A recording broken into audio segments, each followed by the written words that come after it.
Calling all detectives. All kinds of objects can tick, and I once heard a ticking that was the sound of death.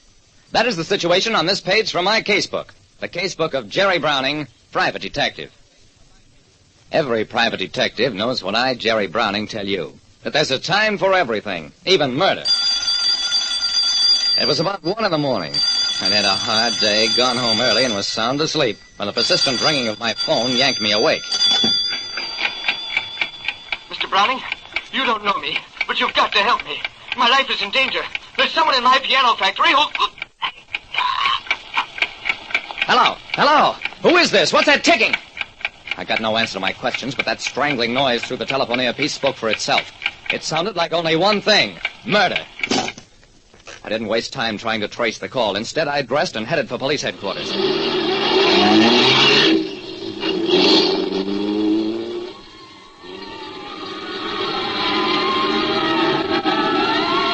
I didn't have to go all the way to headquarters. The fire engines and police cars streaking through the streets toward the Olympus Piano Factory told me which way to head.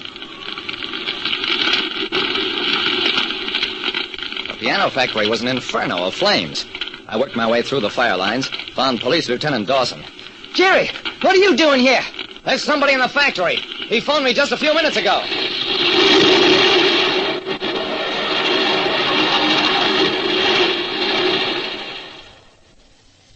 It was almost an hour before the flames were brought under control.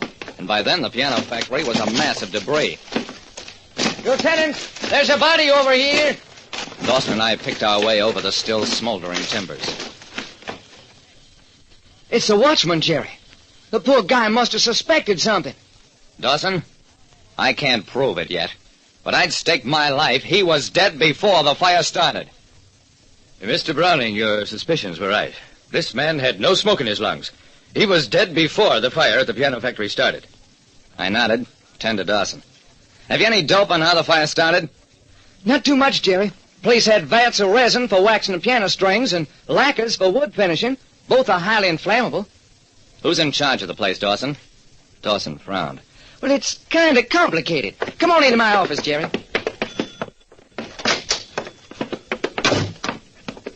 The man waiting in Dawson's office was Raymond Grant. I hurried down as soon as I heard the radio broadcast about the fire. Are you the owner, Mr. Grant? Oh, dear me, no, indeed. The Olympus Piano Company is a corporation with stockholders in all parts of the country.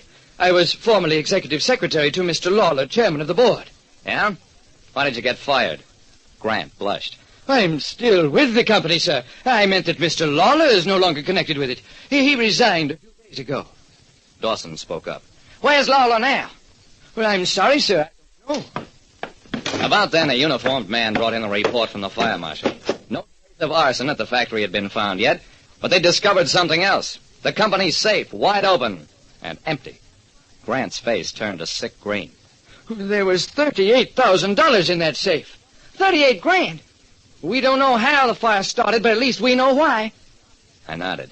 Mr. Grant, was the safe manually operated or on a time device? Manually, Mr. Browning. Why? Just wondering about that ticking I heard. The police search for Clark Lawler, the piano company's chairman of the board, started that same night. By morning, it was evident that he'd disappeared, walked out of his apartment the night before, and simply vanished. Lawler's our man, Jerry. Got fired from a soft job, decided to clean out the company. The night watchman must have caught Lawler at the safe, so Lawler had to kill him. That makes sense, Dawson. But what was the ticking I heard? You were half asleep. You probably heard the clock on your own table. Maybe. Except that there is no clock on my table.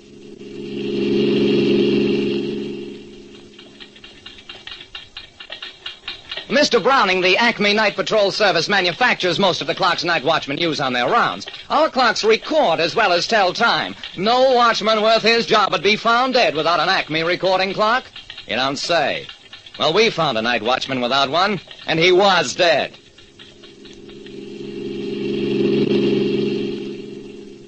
Yes, Mr. Browning, the Western Employment Agency provided the night watchman for the Olympus Piano Factory. He was Angus McDowell, 62, a bachelor.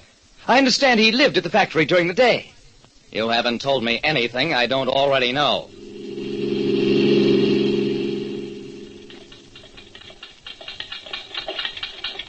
Such foolish question.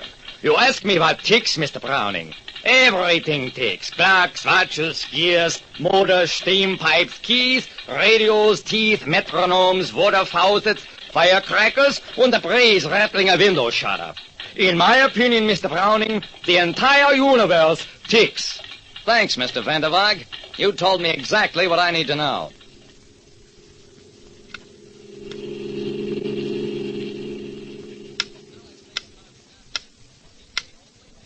I listened to the sound in a music shop, and that was it. A metronome, a small, precise time interval measuring instrument that most pianists use. That afternoon, I poked around in the ruins of Lawler's office at the burned factory, found bits of just such an instrument. Okay, so now I knew what had caused the ticking, and it wasn't the spinning of the universe.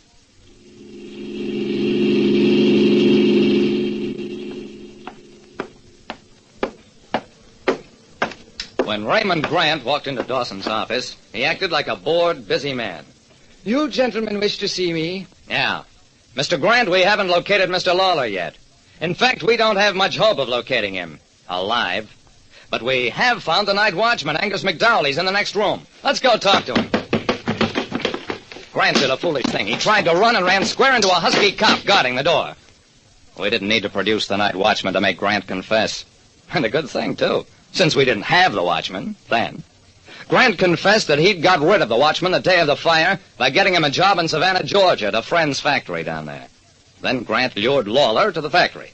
Lawler got suspicious, called me, but too late. Grant killed him, dressed the body in the night watchman's old clothes, set the fire that reached the chemical vats, and set off the explosion. Well, we got the night watchman back to testify once we found out where he was, and that's all there was to it.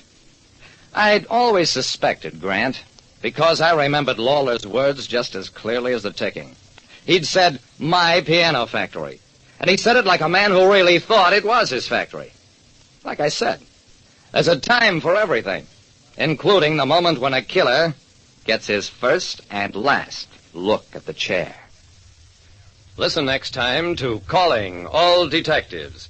Mystery drama, mystery quiz, and a chance for you to match wits with yours truly, Jerry Browning, Private Detective.